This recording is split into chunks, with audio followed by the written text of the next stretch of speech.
Hadith number 14. عن ابن مسعود رضي الله عنه قال قال رسول الله صلى الله عليه وسلم لا يحل دم امرئ مسلم إلا بإحدى ثلاث. The blood of a Muslim is never permissible except in three cases. الثيب الزاني, الثيب يعني المحصن. الثيب الزاني, the one who commits zina. Not anyone who commits zina, the one who was married before. And it doesn't matter if he's now divorced and if he's single. The fact that you were once married and then you commit zina, then what's the penalty? Ar-rajm, death. You stoned to death. But the one who was not married, never married and commits zina, then it's to be lashed. وَالنَّفْسُ بِالنَّفْسِ, and the soul for a soul, as Allah has mentioned in the Quran. يَا أَيُّهَا الَّذِينَ آمَنُوا كُتِبَ عَلَيْكُمُ الْقِصَاصُ فِي الْقَتْلِ الْحُرُّ بِالْحُرِّ وَالْعَبْدُ بِالْعَبْدِ. Allah has written and mandated retribution. So if somebody kills, then a life for a life, a soul for a soul. وَالتَّارِكُ لِدِينِهِ الْمُفَارِقُ لِلْجَمَاعَةِ, and the one who abandons his deen, and the one who goes against the jama'ah. رواه البخاري ومسلم. These three mentioned in the hadith, there's ijma' amongst the ulama. Ijma' amongst the ulama that these people, they have the death penalty.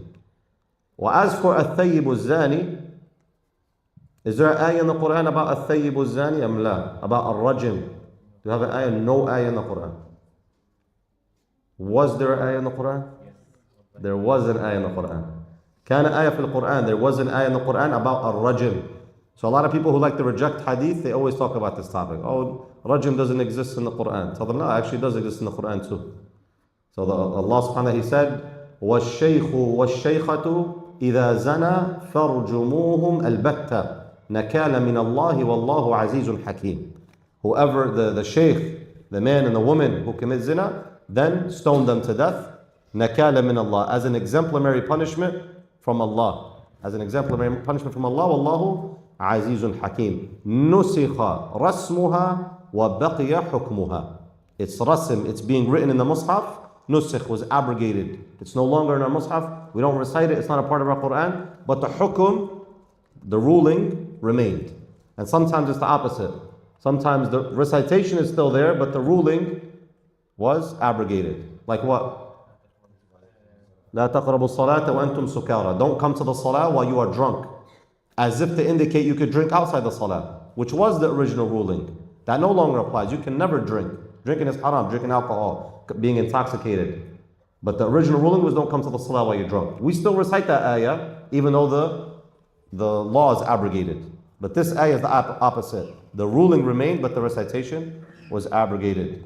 Here Ibn Rajab rahimahullah, he says, or first Shaykh Abdul Muhsin al-Abbad, he says, التارك لدينه المفارق للجماعة يعني المراد به المرتد عن الإسلام, the one who leaves the fold of Islam. That's the one who's being intended in the hadith. لقوله صلى الله عليه وسلم من بدل دينه فقتلوه رواه البخاري. Whoever exchanges his religion, then kill him. رواه البخاري. ذكر الحافظ ابن رجب قتل جماعة غير من ذكر في الحديث. Ibn Rajab mentioned some people who also get the death penalty who are not included in this hadith. This hadith only mentioned three. But do we know for a fact that there's others who also get the death penalty or no? Definitely. So Ibn Rajab, he mentions them. He says, وَهُمْ الْقَتْلُ فِي اللِّوَاطِ, anyone who commits homosexuality. وَمَنْ أَتَى ذَا مَحْرَمْ, or whoever has relations with a family member. And this is also, he gets the death penalty. وَالسَّاحِرْ, and the magician, the one who does sihr. وَمَنْ وَقَعَ عَلَى الْبَهِيمَةِ, and bestiality, whoever has intercourse with an animal, he gets the death penalty. وَمَنْ تَرَكَ الصَّلَاةِ, and look what's in that. Yani whoever commits bestiality, whoever sleeps with a family member, homosexuality, and then with that is what? تَارِكُ الصَّلَاةِ. تَارِكُ الصَّلَاةِ, the one who abandons salah. Could you imagine put in that category with those filthy and atrocious deeds? Is one who abandons the prayer. He's put to death. وَشَارِبُ الْخَمْرِ فِي الْمَرَّةِ الرَّابِعَةِ, and the one who's caught drinking khamr the fourth time.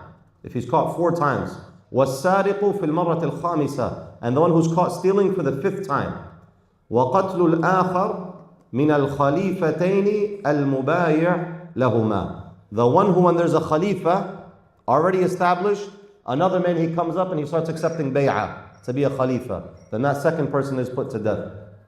وَمَنْ شَهَرَ السِّلَاحِ, and whoever takes out his silah, وَالْجَاسُوسُ الْمُسْلِمِ, and the Muslim spy, إِذَا تَجَسَّسَ لِلْكُفَّارِ عَلَى الْمُسْلِمِينَ, if he spied for the kuffar, for the Muslimin. The last thing we'll say about this is all of these, the ones mentioned in the hadith and the ones that Ibn Rajab mentioned, are a rahmah, it's a mercy from Allah subhanahu wa ta'ala. The death penalty is a mercy for the benefit of all of society. Number one, you're going to be in fear to do the sin in the first place. I'm not going to want to commit zina. I'm not going to want to abandon salah because I might be put to the death penalty. And who's going to benefit from that? You're going to benefit. You're going to benefit. So it's a mercy from Allah, number one. Like cutting off the hand of the one that steals. If you know if I steal, my hand might get cut off, what are you going to do?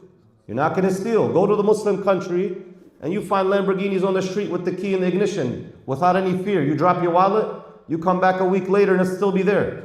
People aren't stealing like they are here in America, where if you steal, what do you spend? Do you even go to jail? Or has to be over a certain amount? No, the laws of Islam are mercy. The one who abandons salah, the one who commits zina. This is a mercy for the benefit of all of society and the community. We don't have broken homes and single mothers raising children on their own, because of zina. We don't have diseases spreading throughout the land because of zina. And all of these other sins where you're put to death. If I know if I kill someone, I'm going to be put to death, I'm not going to kill. Not a life sentence. They call it a life sentence here. What is the life sentence? 25 years, 26 years, something like that? That's a life sentence for killing someone. No, in Islam we don't do that. Islam, it's preventative punishments. The punishment makes you not even do the sin in the first place. Not like here, do the crime, do the time. And while you're doing the time, we're making money off of you in our prison system. And it's all a big business. And then once you leave the prison, you're not able to find a job and it's a rigged system to make you come back into prison. No, Islam is not like that. Islam is actually for the betterment of society and the community and everyone at large. So all of these are rahmah, a mercy from Allah.